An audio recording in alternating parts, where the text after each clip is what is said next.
Hello everyone. Welcome to Woolen Spinning. My name is Rachel. It is Tuesday, December 2nd, 2025, and this is episode 327.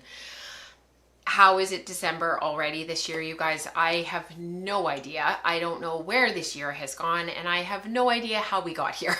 I seriously feel like I've been hit by a Mack truck. Welcome. I hope that you find something here that is meaningful, that you enjoy, that you find community here. We gather to talk about all things hand spinning and making with our hand spun yarns. And if sometimes the project is the yarn, that's great too. We talk a lot about knitting with our hand spun, crochet, weaving. We talk about a lot of things. We talk about making. That's what we talk about. Welcome to everybody. It's so good to see everyone in the live chat. If you want to be a part of the live chat and you want to join us, you can join at patreon.com/woolenspinning. December, that means it is Vlogmas time right here. Episode 1 is out. I have tried Vlogmas in the past. I've never really had a plan. And then of course by the 5th or 6th day, it kind of all goes to pot and falls off. But this time round, this year, I thought, you know what?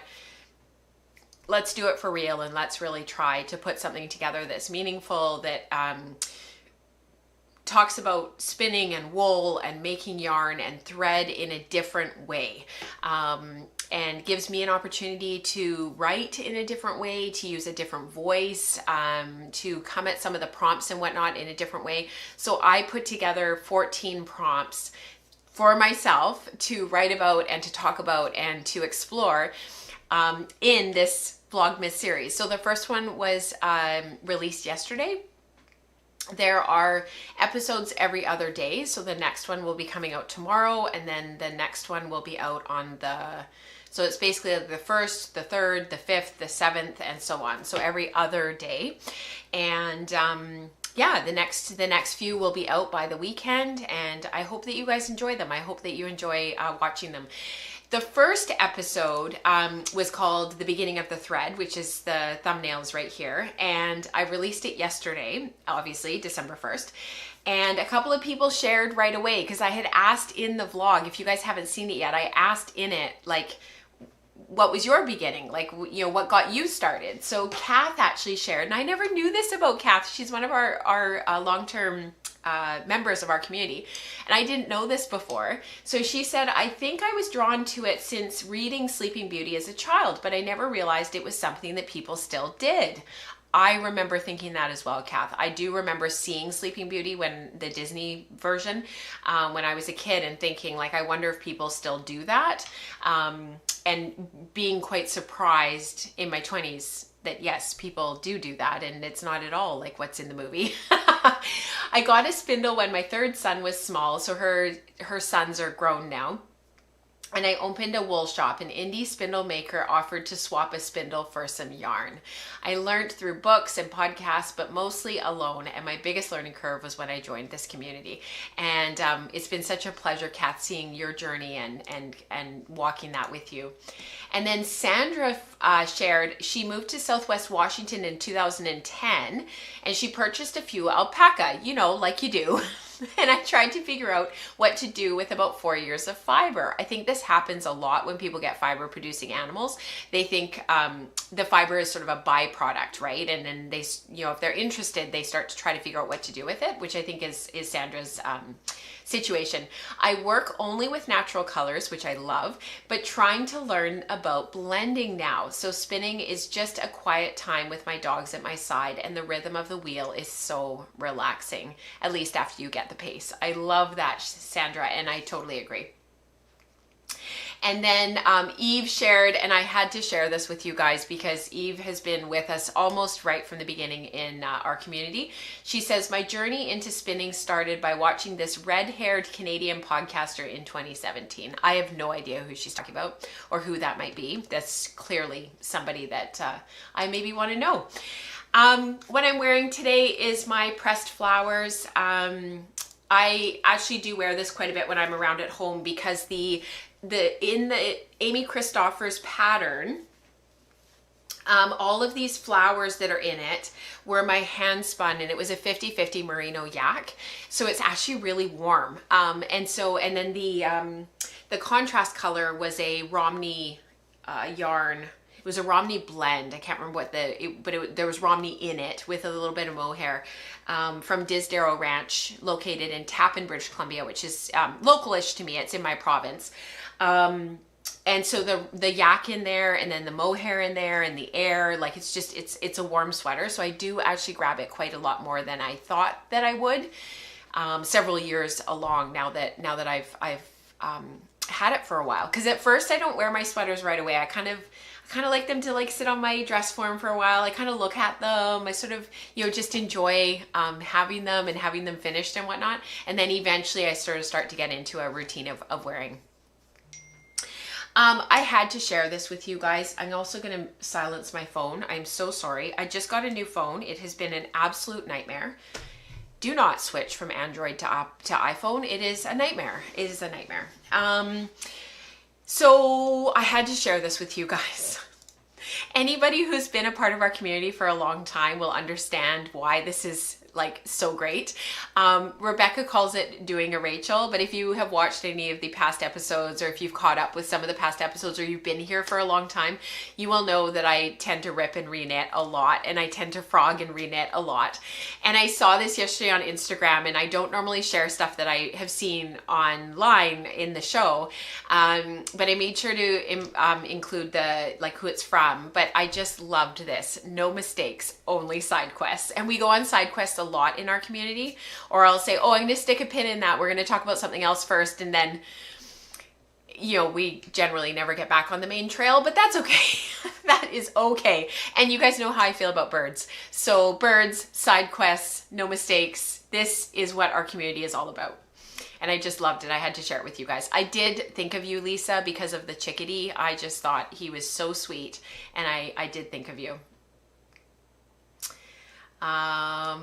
Lisa, why wouldn't your internet hold out? Are you in the midst of a big storm? Did I miss that? Oh yeah, because you were in the Zoom earlier. We have spin group on Tuesday mornings before the podcast, and everybody gathers in community beforehand. And Glenda had said to me, because I joined around 10 just for a few minutes to see everybody and to say hi. And Glenda said people were coming and going, oh my goodness, Rebecca, I was thinking robin, and I said chickadee. Thank you so much. You're absolutely right. He's a robin. Thanks. Thank you, Rebecca. I'm so in the moment, and then I call it by the wrong bird name. Thank you. It's a robin. Anyways, yeah, Glenda said that people were kind of coming and going this morning, and I was wondering if maybe that was the case, Lisa. One of the other really super fun things that we've been doing in the community over the last couple of weeks is, for those of you who are new to the community and don't know, I am currently, you can tell that the background isn't what it normally is. I normally don't have all these doors and whatnot behind me. And this desk here is my mom's. We're living with my mom right now. So it'll be a month on Thursday that we've been here. And last show I shared an update on how everything is going in the office where you guys normally see. So last week was a picture of Nora in her bench jacket for soccer, standing in the middle of the office. And this is where we are at as of 8 a.m. this morning. So the drywall is completely out and gone. And you can see that the framing around the window is gone. Electrical is in, and those cords that are hanging down there in the corner, those are for all of the new lights that are going in, so that we'll have better lighting for the show. And then there's the spare electrical cables and whatnot that they're organized, that's for the rest of the house. All of this on the back wall here, they're moving a couple of things so that I don't have to have a bulkhead anymore. So the venting will go straight out of the house, straight through the ceiling. And I don't know if there's a photo, I don't know if there's anywhere on here that I can share. Let me just see. Yeah, so you see that silver thing there? See that silver thing that's up there in the corner? That is part of the venting for the house, and there's a big piece on the back wall, like behind, sort of like if you think of it sort of three-dimensionally, it's over there in relation to the video, and it creates this big bulkhead. So what they're going to try to do is direct it just straight outside, so I don't have a bulkhead anymore. And then this back part will be like the backdrop of the podcast, so behind me. So the window sits in front of me when I'm podcasting, and then you guys will see that.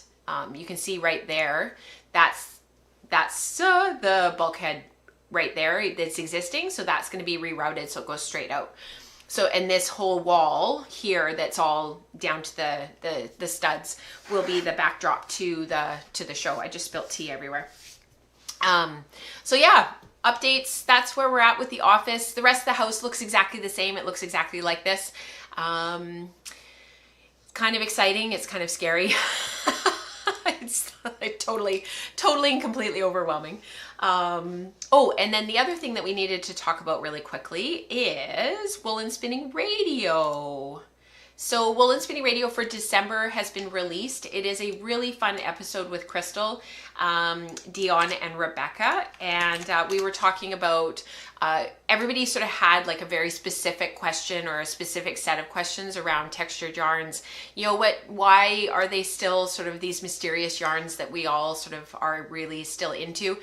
For those of you who know Crystal and know her as a member of our community, she's also extremely active in the larger community, and she's written for Ply Magazine, Spinoff. I think she's written for Spinoff.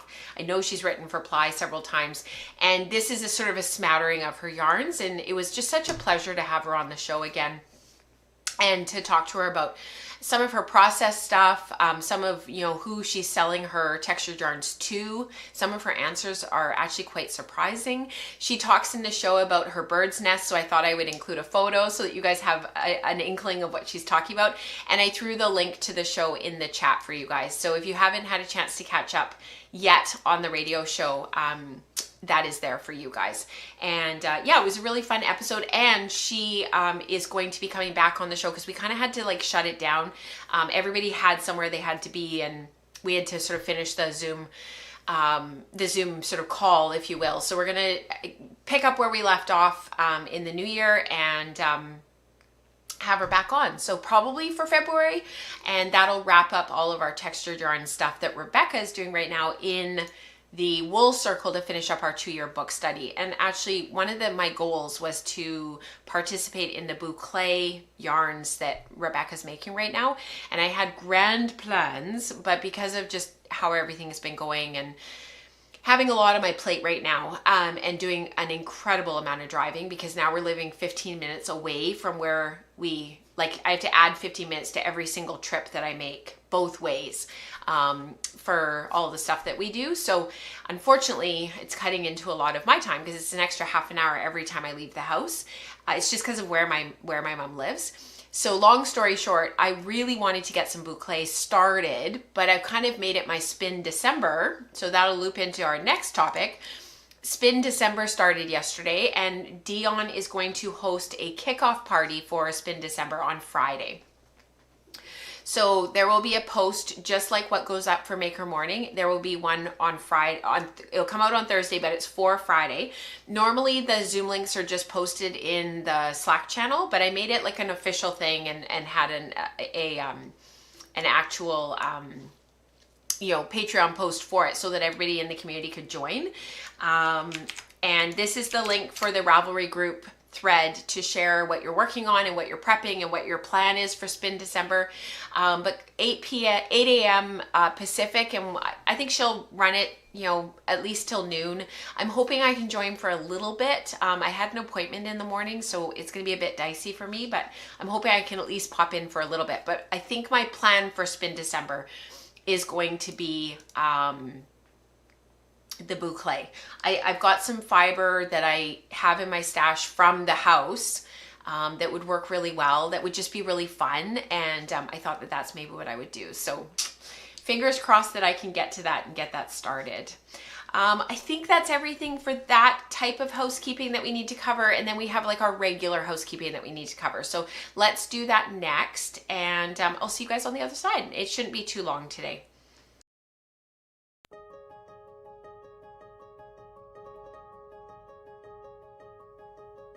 There are some changes coming to the woolen spinning community in September. We are super excited to start sharing them with you. Please ask lots of questions for clarity and let me know how I can help you navigate it all. Ketchup and Pickles goes out on the first of the month each month. They contain all the links and announcements that you need to navigate content and events. Be sure to grab this post when you see it in your email inbox.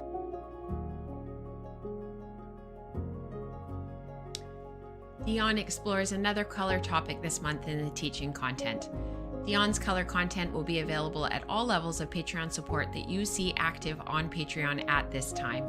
Look for the companion Zoom group on Patreon to participate more fully in exploring color in your hand spinning practice.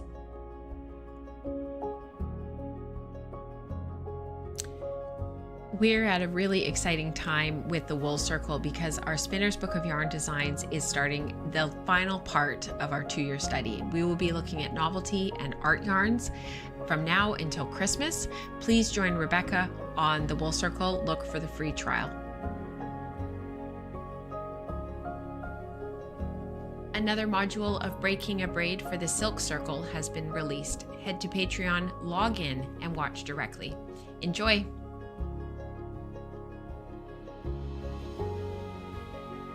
Spinning Staples, Color Mania, and Queries are dedicated Zoom groups with Rebecca, Dion, and myself, Rachel, to answer questions, navigate the book study, explore color, and discuss in-depth hand spinning concepts. Access a dedicated community of spinners who are exploring their craft and inspiring one another. Our community groups meet informally throughout the week. Look for the Zoom link in Slack at the time of the meeting. These onboarding calls are an opportunity to ask questions, learn about Slack and Patreon, and get help navigating content. The post with the meeting link goes live the night before on Patreon. Everyone is welcome to join.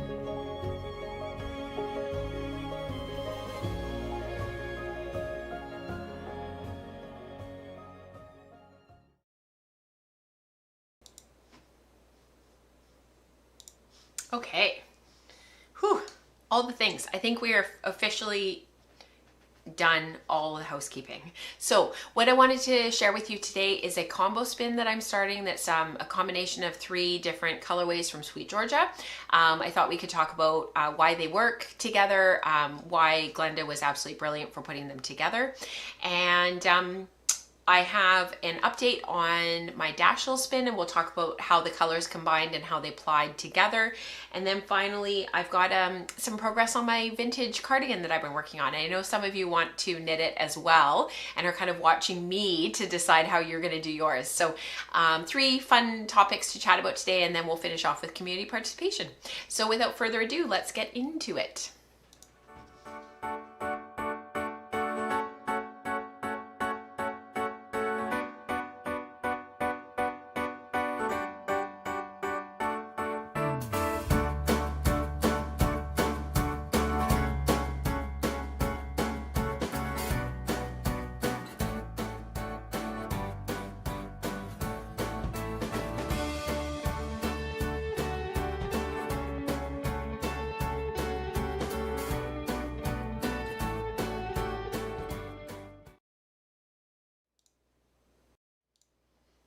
Okay, so I thought what we could talk about first is this combo spin that I was completely inspired by Glenda for.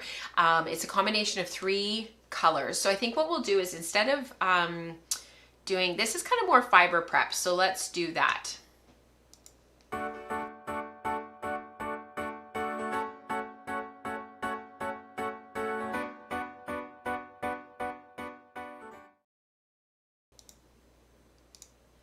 So I was totally and completely inspired by Glenda, who's a very active member of our community, for this spin.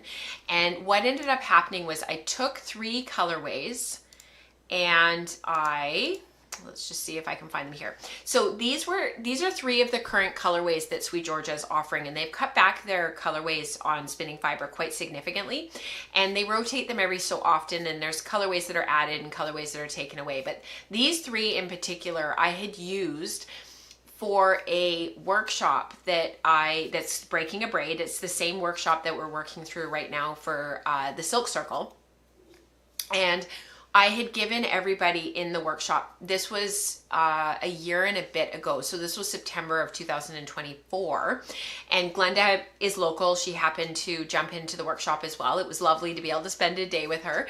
And what I did was I gave everybody basically a fifth of every single braid. So when they paid their materials fees, they got this little baggie that looks very similar to this with 4 bundles of fiber in there.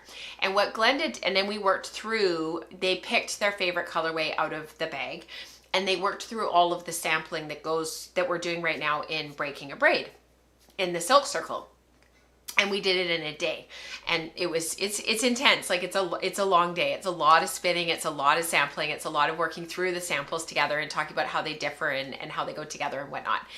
So Glenda took the remaining fiber and she combined it herself at home afterwards to sort of use it up. And she created 1 combo drafted and 1 combo plied yarn.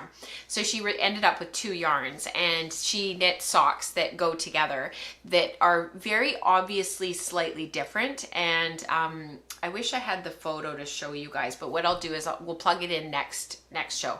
But also there's kind of a fun kind of, you know, we're going to work through this on the show together and talk about sort of how this all goes together.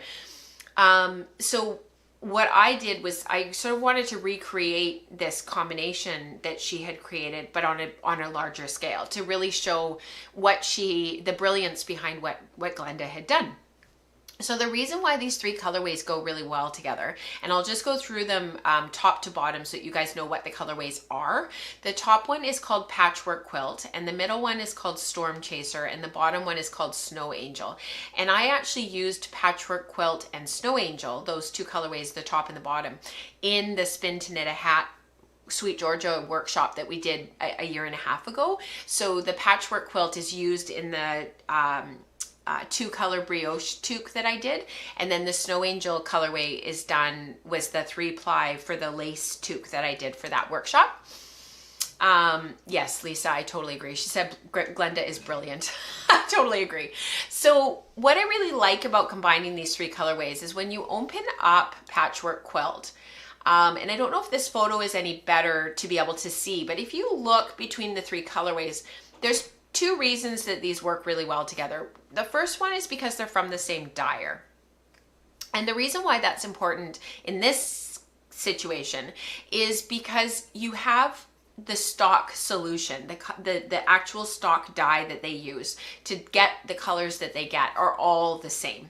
So if they're making a peach, or if they're making a yellow, or if they're making a blue, the yellow that they're using between those 3 are all the same.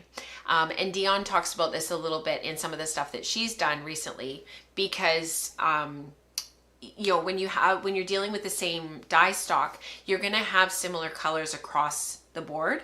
The other reason why these work really well is one of the colors is in all 3 of the braids. So if you look just straight down below here, if you look at those purples that are in the Patchwork Quilt colorway, they're also in the Snow Angel colorway.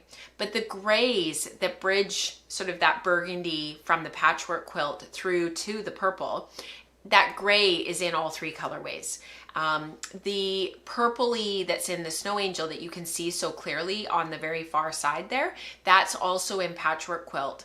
And then in the Storm Chaser, you have that bright teal, and that's your zinger, as is the yellow. So yellow and blue are complements, and so they potentiate each other. They create sort of this opportunity for simultaneous contrast, and we talked about it a ton in our year of color back in 2023. There's an entire month within that year dedicated to simultaneous contrast, but because the yellow and the blue are complements, they potentiate each other, so they make each other brighter. But because the rest of the colors are pretty much the same, you've got all that gray in there, you've got the white in the Storm Chaser colorway to tone everything down, make it a bit of a pastel, and then gray always tones everything down. It takes out the chroma, it takes down the saturation, it just keeps it all the same tone. It works. So these are all the things that we're sort of thinking about when we're looking at all of these colorways. So what I did to get started was I took the colorways and I broke them in 4. So this is the stage that I'm at right now. They're all in a bag, and they're just broken up into 4 nests. That's it. That's as far as I've gone. Mostly because it's been a time crunch and a bit of a time issue, and I haven't had a lot of time to like actually spend getting to the next stage. But what I did was I took the braids, I unbraided them, I divided them in half horizontally. So I took the length and I divided it in half horizontally. I didn't strip it. I literally pulled it apart in the middle. And then I did that again. So I divided them into quarter length strips. And what that did was it gave me roughly a colorway repeat every single, like in the patchwork quilt. If you look at all the bundles, I know one of them is hidden because of me. I'm in the way. But all of them have a length of yellow. All of them have a length of burgundy. I can show you. The patchwork quilt is the one that's the most nuanced colorway, if you will. So this is one of the lengths. So see how there's the yellow there, and then there's the length of burgundy into that purpley gray. That's very similar. If you only saw this, you would think it was the Snow Angel colorway, which is on the far right there.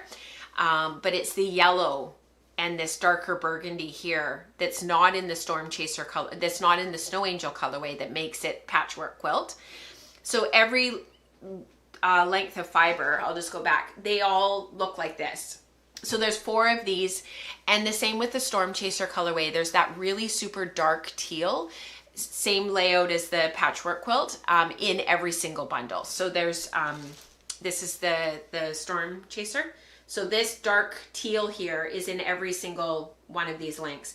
And the reason why I did that and why I divided it into quarters is mostly actually for ease of being able to manage the fiber. When I did this for the combo, and I should have worn the sweater today, because then you guys it would all tie together and it would be this great, you know, I don't know what you call it, tying together. But my combo that I did a few years ago, that was the grouse colorway that isn't available anymore, woodland and tea party, and I had spun it originally for Felicia's book. I think it was called Spin to Knit. Yeah, it was called Spin to Knit. That yarn I recreated a couple years ago, and I combined the 3 colorways, but I was dealing with the entire length of each of the braids.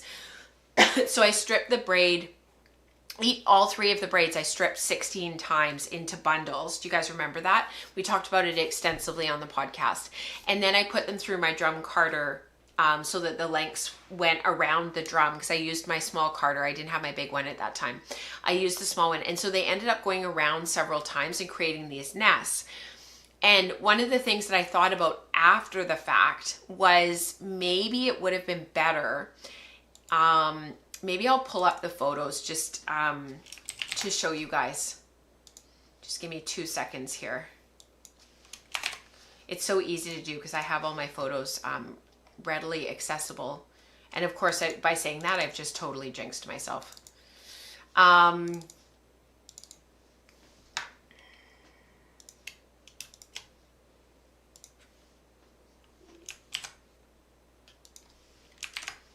So let me just turn this off so you guys can see. So these were the colorways. These were the 3 colorways. So grouse, woodland in the middle, and then the tea party. And again, you can see the magenta and the blue of the woodland colorway, they potentiate each other. They make each other brighter. It's sort of that red and blue. It makes a purple when they're combined. So not as sort of strictly complementary as the current colorways, but same idea. And then I started to strip them down, and then this was what I ended up doing. So if you look at each of those individual nests, it's the entire length of the braid. So it goes through the colorway repeats several times.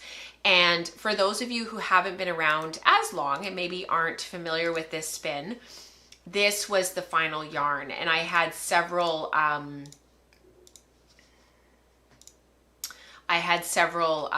lengths of this. I think I ended up with 2 or 3, 2 for sure, big monster skeins like this, and I knit the metamorphic out of it. No, I did it wasn't the metamorphic. What was it called? It was the other one that looks like metamorphic, but it's not striped. The Weekender Light. And And you can see that you almost lose that that bright blue that's in the woodland colorway because it was a 3-ply and it gets drafted in with the green. You can see that in the final yarn, you basically lose that blue color.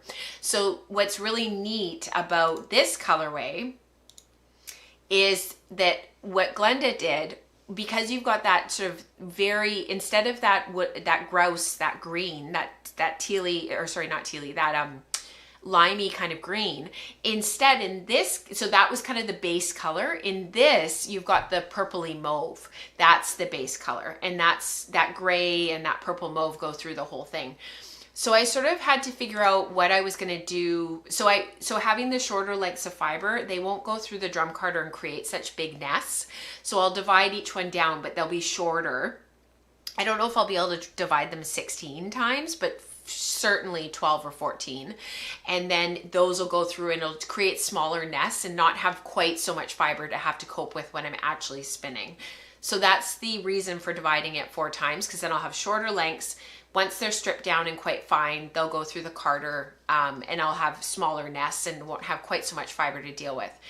So I wanted to recreate the look of a combo ply. So a combo plied yarn is where we take different colorways and we ply them together. So you can do this in a variety of ways. You can take all of these and you can strip them all down and divide them up by weight so that you have an equal weight patchwork quilt, an equal weight storm chaser, and an equal weight of snow angel. So basically a third of each for one bobbin, and then a third of each for another bobbin, and a third of each for another bobbin, because I'm doing a 3-ply.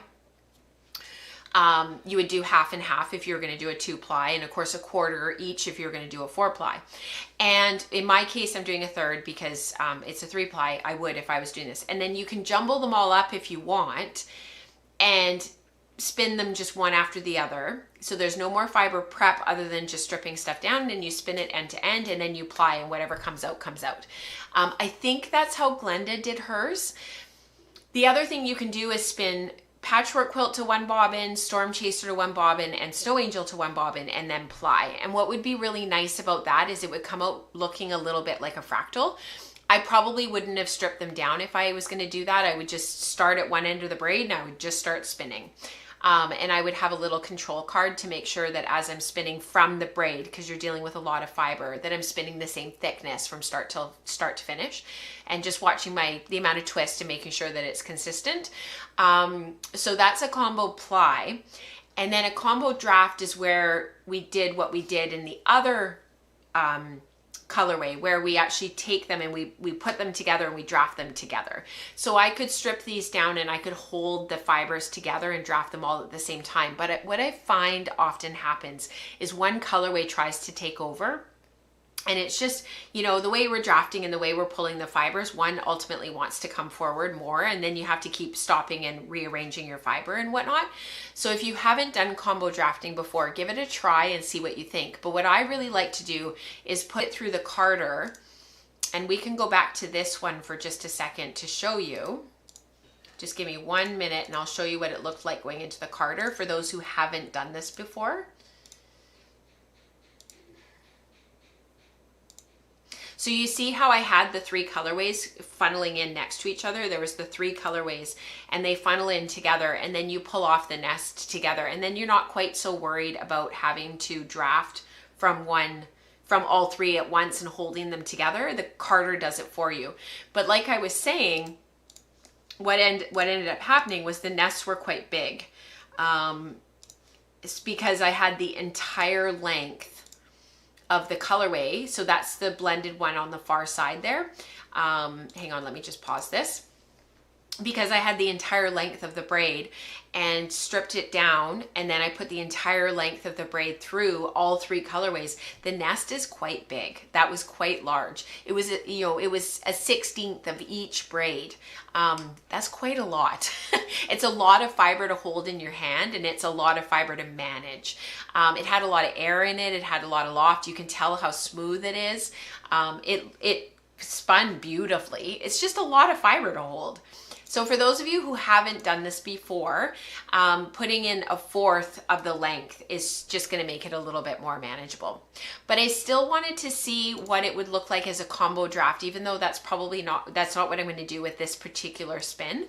I still wanted to see sort of what the colorways would look like if they were combined as a combo ply, not a combo draft. So what I did was I took a little tiny length, ensuring that I got the entire colorway repeat, just like what we've talked about in breaking a braid.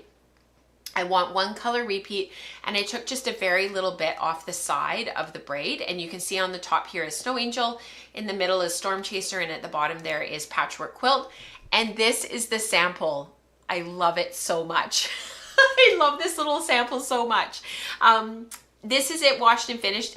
This photo is not washed and finished. Oh no, I haven't washed it yet. Never mind. I haven't washed and finished it yet. But this is how it came out. This is it Skeined. I just love this little guy so much. I think one of the things that I really like is if you look, there's places where that teal from the Storm Chaser colorway comes through really strongly, and it was quite a long length. And lined up next to the yellow, it's not unpleasant. And from a distance, I know it's hard to see on the monitor because you're looking at a photo and it's a macro shot versus like from a distance back here. But from a distance, it looks green because your eye blends the yellow and the blue together and it looks a bit green. But then you've got all this soft mauvey purple, and I just love it. So I'm still not going to do a combo ply, but I'm really glad that I went through the process of doing this sample so that I have it, and then we can compare to what it's going to look like in the combo draft.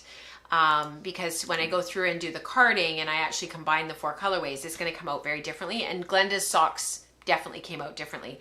The other thing that's really neat is the dark burgundy from the Patchwork Quilt colorway. You can see that it came through in quite a few places, and it just adds depth. If you were to grayscale this, it would have depth, it would have shades and tints, because you've got areas that are quite light and areas that are quite dark, and then the rest of course is your mid-range grays. So it means that the skein is quite interesting, and from a distance, yes, it's barber poled and there's a lot of color twisting and whatnot, but you're going to get that with combo ply, because you're not combining anything. You're not getting like with combo draft where you get little dots of color. With combo draft, you're going to get that barber pulling more than what you're going to get in a combo draft. So we'll card this up and get it ready for spinning, and then I'll be able to show you guys a little sample, and we'll be able to compare side by side. So that was just like really fun. I just really enjoyed putting that together last week. Well worth the time and effort. Yeah, Rebecca says, I love all 3 of these so much. Yeah, I just love the colorways that they have right now. I just think they really work well together. Like, you could spin the 3 braids completely separately and then use them together in a project. Like, if you like the colors, don't feel like you have to combine them. It's just what I'm working on right now, and it goes really well with a lot of the color theory that we've done over the last few years, and the color theory that Dion is talking about in Color Mania, and the stuff that Rebecca's talking about on her show. It just kind of all flows and kind of works really well together right now. So yeah, really fun. All right, we've got a sort of finished project. Skeined, sort of finished, kind of. I'm still working on it, but let's call it Skeined anyways.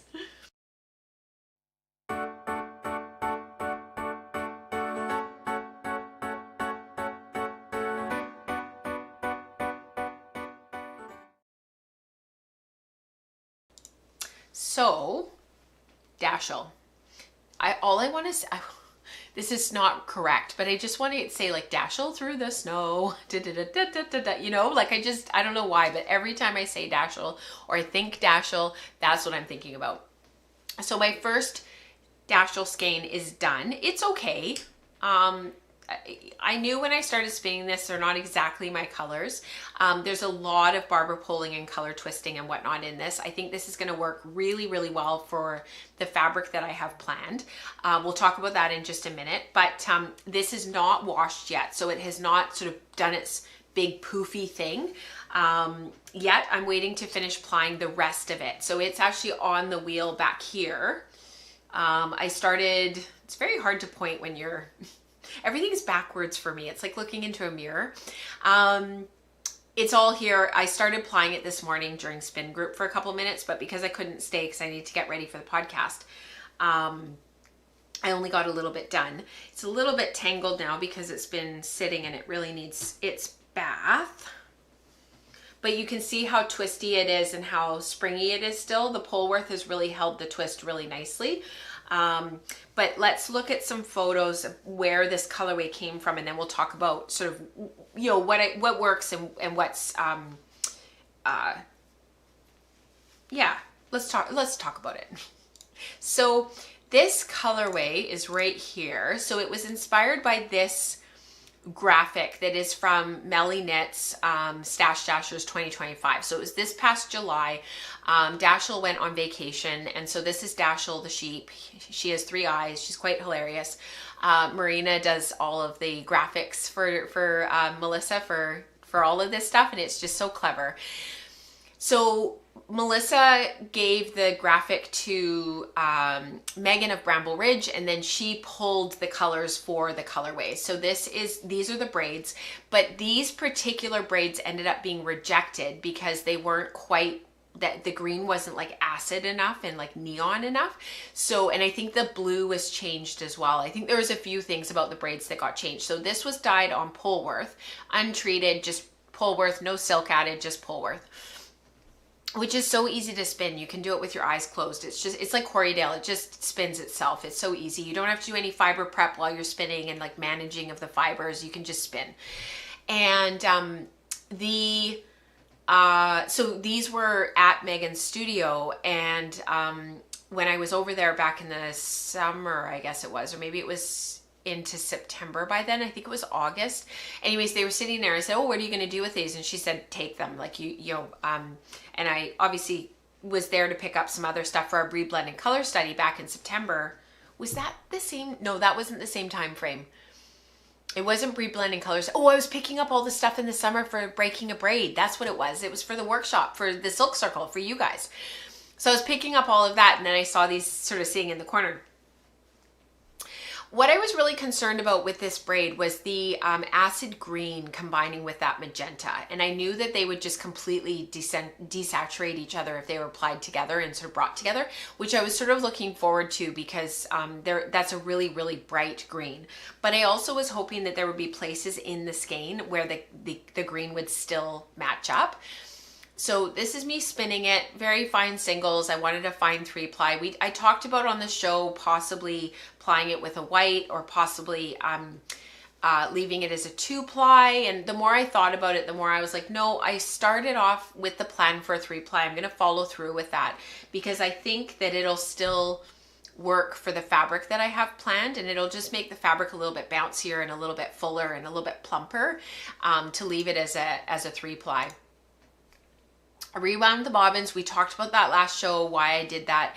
I don't notice a difference when I don't rewind, but when I do rewind, I notice a massive difference in my yarns. And it's funny because after I talked about that on the last podcast episode, I was plying this the other night on, I think it was on the weekend, on Saturday night. I started to ply it, Sunday night maybe, and I started to ply it. And as soon as I started plying, I was like, yes, this is why I rewind. They come off the bobbin smoother. There's no jumping. Everything just unwinds so beautifully. The singles are smooth and in the same direction. Like, it just reinforced for me that yes, when I take the time to rewind, it really does make a difference. So these are the bobbins rewound, and then this is it fresh off the wheel. So this is fresh off the wheel. It was quite bright outside that day, so a little bit brighter than normally would, but you can see how much bounce and how much texture there is in there. But if you to put that aside because it's not been washed, have a look at all of the areas in the yarn. Here's a strand right here jumping out where the green actually did match up. It's actually quite incredible. It matched up in quite a few places. And part of the reason why that is so great and why that works is you don't lose that intensity of the green that way. So when you see this sort of out and you see it up close and you see all the dots of color and whatnot, you don't completely lose those places where the green is. And there's a whole bunch of them up here as well. And then there are places in the yarn where the magenta did match up, but it's funny, now that it's spun, it's not quite as intense and quite as bright as it was in the skein, and quite a bit of the blue was preserved, which I was really surprised about, because when I was spinning it, it didn't feel like there was a lot of blue in this. It felt like it was majority magenta and green, but in the finished skein, there's actually quite a bit of blue. And I'm sure you guys can see that. So I'm curious to see once it's washed and it gets its bath and it's plumped up, because the Polworth will go boing, it'll reactivate that crimp and all that spring will come back into it. I am really curious to see if the blue will still be quite as dominant as it feels now that it's plied. It's kind of interesting, right? Not exactly what I expected. And it's definitely desaturated now that it's spun. If you compare it, let me grab this photo. Like, this is very desaturated in comparison. You can see how desaturated it is, just me holding it here. See if I can even double it for you guys. It's just not got the same intensity that the braids have. One of the ways that you could have preserved that intensity is by chain plying. That would have been an option. Another option would have been to not strip the braids down as much as I did. I made all those little nests. And you could have just spun it end to end, divided it into 3 piles and spun it end to end, so that you had the colors match up a little bit more. So there'd be these long, slow transitions of color through the yarn. If you didn't want to chain ply, you'd still have areas where you get barber pulling where the colors transition. But if you stripped the braids down into thirds and then spun them consecutively one after another, it would have minimized it a little bit. The other thing you could do is leave it as singles. Yeah, so there's a few things that I could have done. One of the things that I'm actually thinking really seriously about is, you know how, do I have my book here? Oh, I don't have my book. I don't even know where it is. I can't find anything. It is so frustrating. I'm not even sure I even know where to begin to look. One of the samples that I've showed you guys on the show in the past that I was thinking about using this for is pick, so white warp, and then pick for pick, color white, color white, color white. And what it does is it frames in each of the picks of color. So you end up with this framed pick of color, because you end up with white beneath it and above it because of the alternating picks, and then because of the white warp you end up with them on the vertical as well in the warp. But what I was thinking was, because weaving with 2 shuttles and pick for pick can be a little bit tedious, but what I was thinking, because it would be for a piece of fabric anyway, so I wouldn't be worried about the fringe or about the top or the bottom. I was thinking, yeah, tiny window panes. Thanks, Rebecca. That's the word I was looking for. Thank you. Was doing pick for pick in the warp. So white color, white color, white color, white color. So I think Jane Stafford often calls it light, dark, light, dark, light, dark, for color and weave. And then you could do a 1 color pick for the weft, and you wouldn't be constantly having to swap shuttles. So I was thinking about doing that instead, and it would just turn it where you'd have, yeah, your warp would be, you just hold the 2 colors, and then when you're threading, you just make sure that it's light, dark, light, dark, light, dark. Because when I did the Cormo sample with that beautiful Cormo that Ellen had sent me for that ply article weft article that I did, that actually hasn't even been published yet. I got the samples back, but it hasn't been published yet. It's for the Drape issue of Weft magazine, which is coming out next. Table was just published, and then the next episode is, or the next issue, I guess I should say, is Drape, and that's that article. And I had leftover Cormo warp on the loom, and so then I grabbed some color and I did pick for pick white, white color, and I've showed it on the podcast before. But yeah, I was thinking I could just, and then it would be brainless. Exactly, Rebecca. She said it would be so nice and brainless to put the color in the warp instead. So that was part of the reason for going ahead with doing the 3-ply, was because I'm leaning toward using it pick for pick in the warp. So white, light, dark, light, dark, light, dark, across and then I wouldn't be worried about running out of yarn either, because I would know exactly how much yarn I have for the warp, how wide I can make it for the pattern that I would look at and would want to do. And then I can just, if I need more white, I can spin more white, you know, if I run out. So I need to choose the white and get that spun. I think I know what I'm going to choose for that. It's just, you know, fiber from my stash that I just need to get processed and get spinning. But yeah, that's the plan for this. It just depends on what my final yardage is and whether or not I have enough to create the sort of the yardage of fabric that I would need to do something with it. I'm kind of leaning towards something like a really simple, like kind of cardigan type thing. I maybe would even use a knitted on button band like this afterward, where you have the woven fabric, but then you pick up the stitches and do a sewn on button band afterwards that's actually knitted, and then knitted cuffs. I've kind of got these like ideas in my head of like, how could I combine, because the woven wool fabric, and I found this with the sweatshirt that I'm still working on. I have to do some unpicking. That's why I kind of abandoned it. If you guys don't know what I'm talking about, it's this that I had started quite a long time ago, but it's been stalled because I have to unpick the neckline and do it again. This is the LB pullover, but what I found with that and with that experience that I had is combining the type of fabric that you're going to get from a wool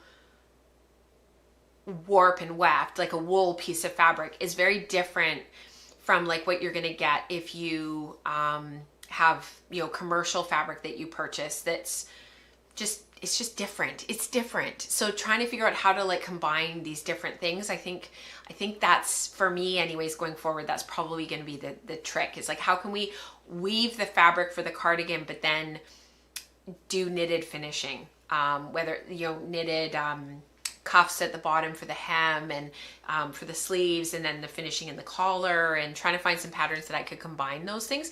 Because the thought of weaving enough fabric to then put the collar piece on the bias and only have this small strip of all of this hand woven, hand spun fabric, like I just can't see myself doing that and losing all of that fabric and then trying to find another pattern, probably a bag, to use up all of that. Does that make sense? So yeah, exactly, Rebecca. She says like a Jethro, but knitting instead of crochet. Exactly. And we've done quite a few of these projects in the guild, and then auctioned them off, and they're really quite effective. We have a lady in our guild that she was a fashion designer in Europe, came here and taught in the fashion design program in one of our polytechnic universities locally, and she's the one that's constantly getting everybody to combine all these different things. And I think there's some wisdom there. You know, they just go together. They work together when you have certain types of yarns. So I'm going to continue to explore that, and I will keep you guys posted. Okay, knitting, and then we'll go on to community participation.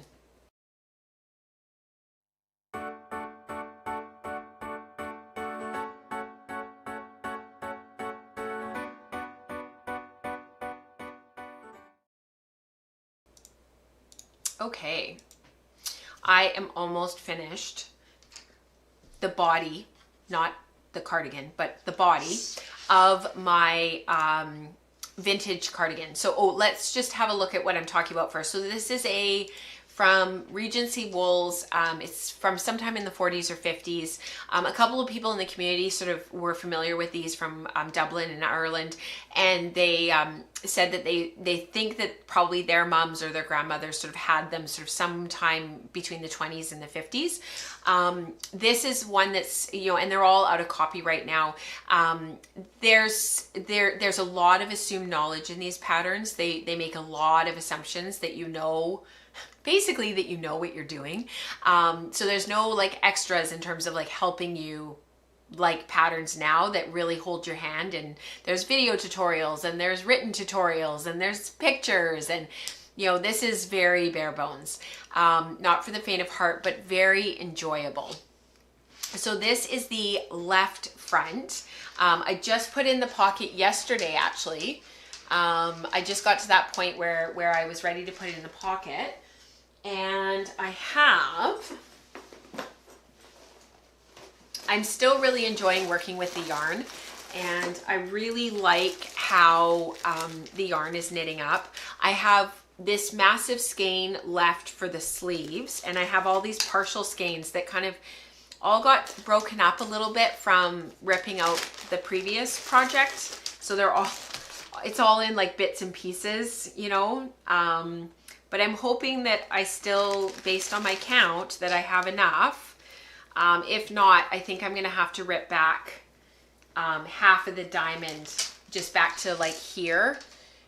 Just to like, I'll have to rip back to here to reclaim enough yarn from the 3 pieces. But right now I did 4 repeats up the back. This is the back piece. And this is the finished front right.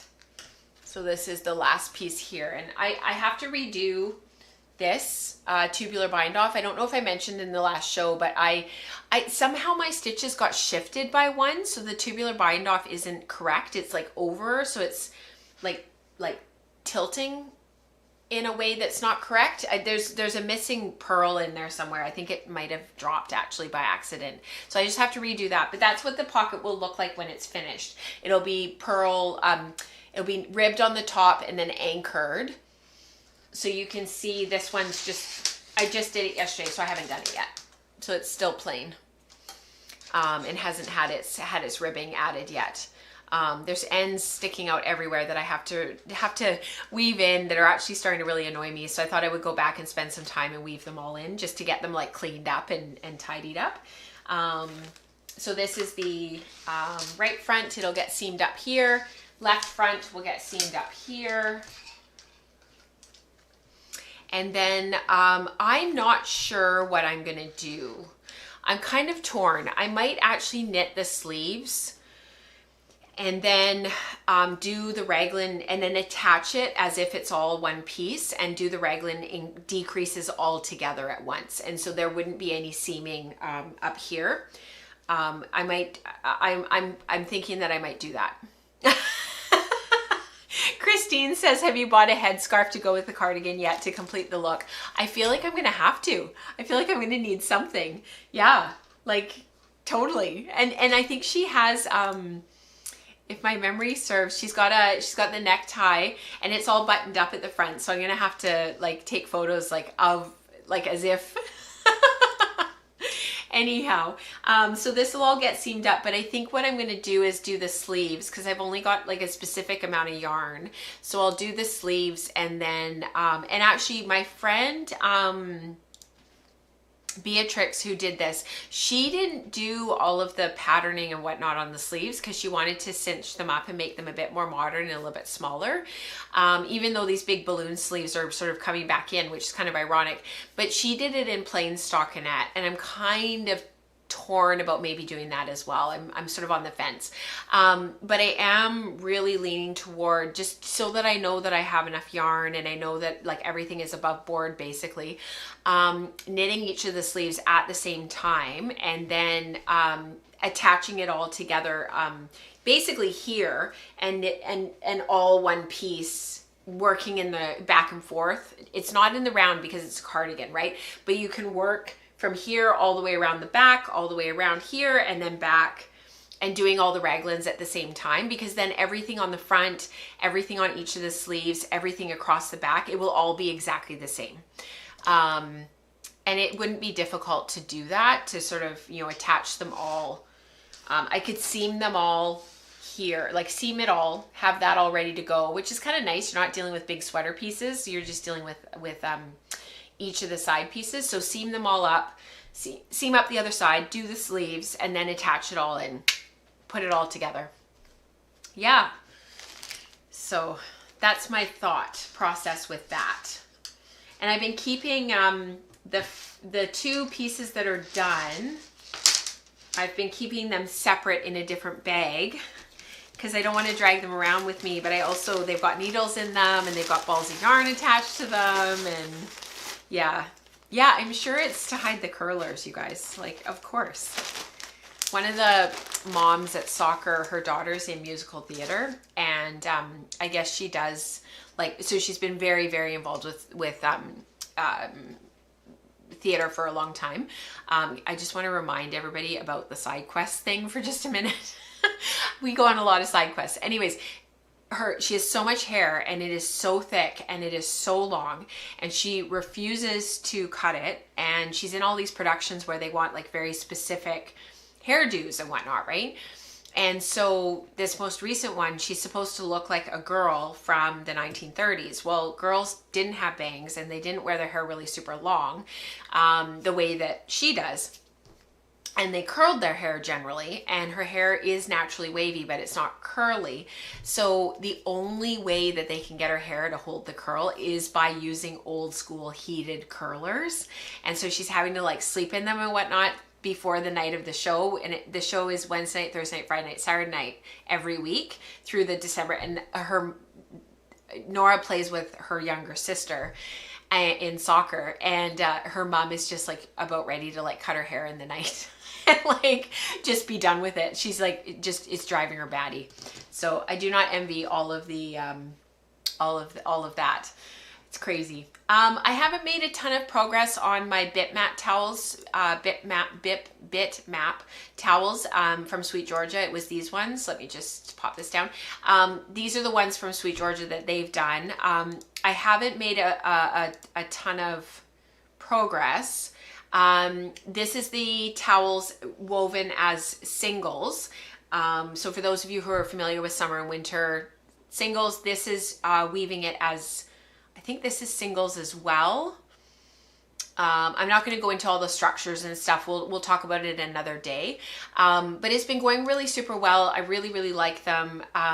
It's just time consuming because again, 2 shuttles, and you're dealing with different configurations and whatnot every time. So I did 1 towel is singles, 1 towel is Duca Gang, and then I'm working on a 3rd one right now that is paired O's. But there's room for 11 towels on this warp. So I think after this one, I'm going to start to mix it up a little bit and just combine the different techniques as I go. Mostly just for ease and to sort of help them to go along a little bit quicker. Yeah. Yes, exactly, Rebecca. Then she has to do her hair after the show for the next day. Exactly. And so she has to start Tuesday night getting ready for the show Wednesday night. She's at school all day. She's a high school student. And then Wednesday night, Thursday night, Friday night, Saturday night. So 4 nights of the week. So, but it all starts on Tuesday. So her mom is like just about ready to like throw in the towel because it's going to go all month. The last show is the last Saturday in December. So yeah, it's quite the commitment, these shows. It's not musical theater for kids. This is like musical theater, like this is adults. It's an adult production. She's one of the kids that was cast in it. So it's like the real deal. And you know, semi-professional kind of stuff. And yeah, her mom is just like, I don't know if I can keep doing this. She's been in a dozen or more productions. I guess she's really good, which is fantastic. But her mom is like, it's hard, right? It's a lot. All right, let's pivot a little bit and go into community participation. So I will see you guys on the other side. Things might not work right away, so just bear with me for a minute because Google Slides is a little bit tricky on this monitor, so I have to move things around. So just bear with me.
I've been muted for a while, I think. You guys can't hear me. Can't hear you. Thank you, you guys. I am totally doing a Rebecca. Thanks, Lisa. So for the community, you guys have been sharing up a storm and doing so many things and sharing so many things over the last little while. So this is just a tiny smattering of what we've been working on and what we've been doing. I'm leaning towards starting to podcast weekly again, because there is just so much in our community that is talked about and that we do and that we cover. So I'd really like to hear from you guys. It wouldn't affect the Wool Circle because we'd be looking at different times, but I'd really like to hear from you guys what you would think about that, and if there's even an appetite for that. Maybe it feels like it's too much, but let me know.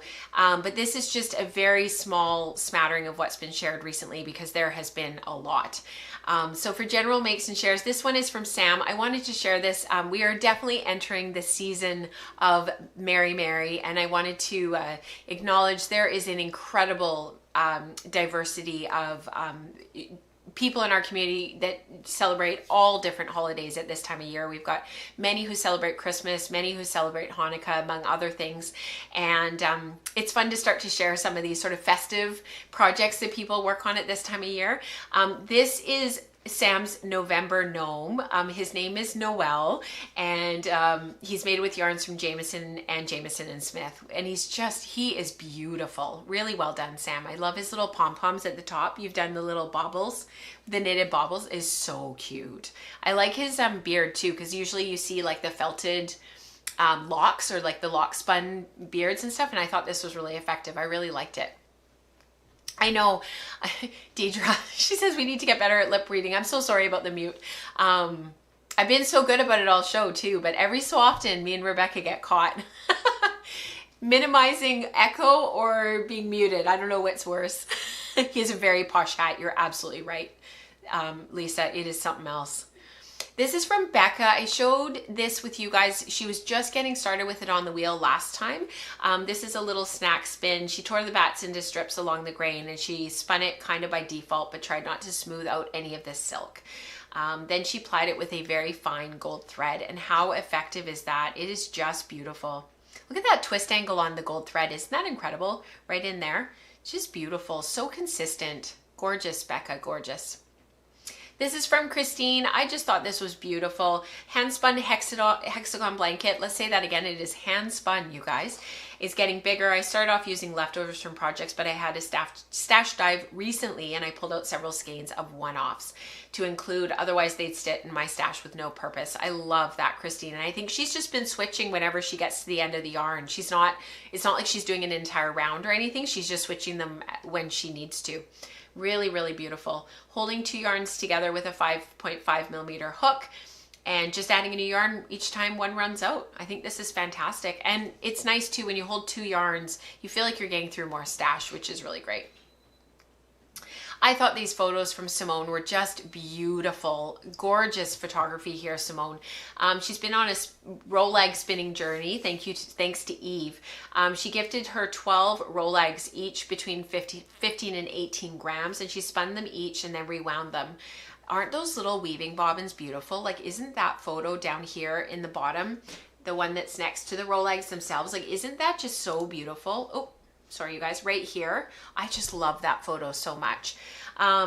She has not measured anything, but it's only been washed, and this Skeined photo is just prior to washing. Isn't that beautiful? I saw this and I just thought, oh, a shawl, something where the colors gradate and move. Oh, that's going to be beautiful, Simone. This is from Robin. This is the fiber that she was prepping last show that I showed you. She had the bin and it was all the different tonals. This is it finished and spun. It's a 2-ply Polworth silk, 688 meters or 754 yards, 12 wraps per inch. Beautiful, Robin. Her spinning is just gorgeous. So even, so nice. She said it was addictive and she couldn't stop spinning them. I bet. Even though they're all similar colors, you want to see how the next one goes. This is a gorgeous sweater from Annie. Guys, I finished the cardigan from the Border Lister spin. I held it together with mohair silk to fill it in a bit. The pattern is the Tanny cardigan from Anka's Trick. The fit in the shoulders is really good, an interesting set in sleeve modification. Overall, I'm really heavy with it, but it is quite heavy. It weighs over a pound, so it's a bit like a weighted blanket. I guess my grist was really high. After this, I took a solid 2 weeks off of any fiber prep or spinning. I think I needed a quick and easy project as a palette cleanser. I get that, Annie, but what a gorgeous sweater. You did a beautiful job. Border Lister is denser. It is a heavier fiber. Holding the mohair silk with it, you're right, is going to fill it in a little bit and just sort of give it a bit of a halo and make it look really cohesive. You did a beautiful job, and you know, just expect that yes, it is going to be a bit denser because it's that long wool, but really, really nicely done. And I don't know if you guys remember when I shared this yarn, she'd finished it and she was thinking that it would be a cardigan, but really gorgeous. This is one from Hannah. Her spinning is always just beautiful. Recently finished handspun sweater of 2025. Made some Romney roving, spun it as a woolen 2-ply. The yarn has a lovely shine to it and produced a lovely drape in the garment. It does have some weight to it, but it feels quite light on and very warm. I did not get gauge and had to do some calculations for both row and stitch, but I think it worked out okay. This is the Donor by Elizabeth Doherty. Beautiful. Yeah, and that slip stitch texture in, like when you see the photo not blown up and not like when you see it sort of higher resolution, it's really pretty. I would encourage you to go to the Ravelry group and have a look at it. It's really pretty. There was a little bit of fiber prep and dyeing and whatnot over the last couple of weeks, and this was awesome. So this was, according to Susan, a project failure because she didn't achieve what she wanted, but she thinks it's still beautiful and useful. So I love that she sort of qualified it because she's absolutely right. It is beautiful. Let me just get myself a little bit smaller and out of the way here so that you guys can see what we're talking about here. I almost did this as an Ask Anything this show, but then I thought, well, it's such a great, because she didn't really have a question because she knew sort of what she had done, but I almost did it as an Ask Anything just for more of like from an educational kind of teaching content kind of perspective. She had taken the leftovers from her color wheel experiments and she'd added some black and some white in an attempt to make purple. So she started off with sort of that orangey yellow and that red and the blue. And then she added the black and the white. And I think what ended up happening was she created this just really gorgeous peachy color. And I think the reason why she didn't really get the purple is because there wasn't enough like red and blue. So she needed sort of more of like actual red and blue to create those colors. And this actually goes back to something that we were learning in the year of color that we ran up against again and again and again, that when you blend colors together, they don't necessarily behave the way that you think they're going to behave. So if you take 50% yellow and 50% red or magenta, depending on which color wheel you're using, you don't necessarily get orange, which is really odd. And so when you start to experience that and you go through all of those exercises that Rebecca took everyone through in the wool circle month after month, you sort of start to realize that it just doesn't always work the way you think it's going to work, especially in these blending experiments. And so sometimes we were finding that like 60-40 worked a bit better, or maybe 70-30, depending on the type of red and the type of yellow. Was it a warm red and a warm yellow, or was it a cold red and a cold yellow? And all these different factors that really started to affect like how these colors come out. Because Susan did the yellow and the red, that's almost kind of registering in the camera as more of an orange. So I don't know what that red, if it was a true red or not. And then that kind of orangey yellow that maybe was quite a warm yellow. And that's why the camera's registering it as more of an orange yellow underneath the red. Those three colors, what she ended up creating in the yarns, and you can see it in the middle one here, it's almost perfect. She created a trifecta.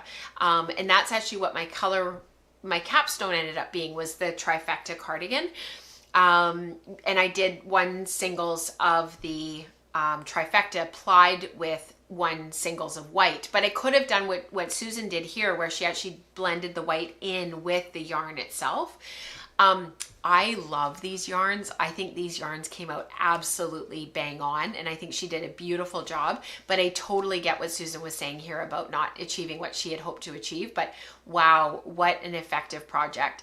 And it's not like classic purple, but when you see it in the cowl over there, the one with the white is the most peach, but the middle one is kind of a gray purple. Like, she's not that far off. And the bottom one that's above the darker border, it's a very mauvey purple. So she wasn't super far off.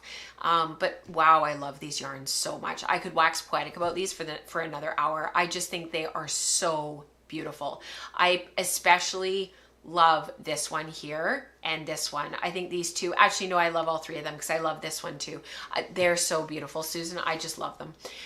But I think your primaries, I wonder if you'd gotten rid of the yellow, if maybe you'd been a bit more satisfied. So what she did, and this is just sums up everything about our community that is so wonderful, she did a second take. So she is much happier with what she was able to achieve this time, but her source colors were a magenta from a friend and some leftover green. So she really went out into left field to try something different, and that's the magenta under here. And then she put in some black and white merino and rambouillet. And then she also threw in an orange bat as well. Like, she's really throwing the kitchen sink in here, and she really achieved this gorgeous grade, very grade mauve kind of purple. But color theory is very weird, and all of the rules go out the window when you're blending fiber. It really does seem to matter what your ratios are. 50-50 isn't necessarily the right ratio to get the color that you want. Sometimes you have to shift, and sometimes, like Dion often encourages people, you have to throw in another color to get what you want. But gorgeous, Susan, and so much learning. Really cool. And I still love this yarn. I love it so much. Some spindle spinning for you guys. This is Dion's finished Jacob that she was doing on her Turkish spindle while she was in Japan. She's still away now, but she'll be back by the end of the week. And she said that she learned that shoving several nests of fiber in your jacket pocket so you can spin while out and about isn't the brightest idea. I'm looking forward to seeing this yarn plied. It's going to be beautiful. And then this is from Harem, who's a beautiful spindle spinner. She's been working through her 2024 Delightful Advent from Melly Knits, and these are all the spindles of the spinning. Each spindle couple, if you will, are like they're going to be plied together for a 2-ply, I'm pretty sure. So she just needs to wheel spin, and then we'll be able to see the finished yarns. Gorgeous Harem. And then Year of Yarn, this is working through our Book of Spinners, Book of Yarn Designs with Rebecca on the Wool Circle. And this one was from Alberto. He was playing around with the boucle challenge, and he used a larger pulley to slow the twist down. He was kind of sad that his sample wasn't a whole bobbin, but now he wants to try the 2 strands of boucle that Rebecca talked about on the last Wool Circle. Not expecting anything like Rebecca's, but I'm feeling hopeful and a little giddy. That's fantastic, Roberto. That's what it's all about. And he used the contrasting yarn so he could see what was going on, which I think is really, really great. It really helps to see like how the core and then the looping yarn goes around, and then the binder for boucle. It's really excellent.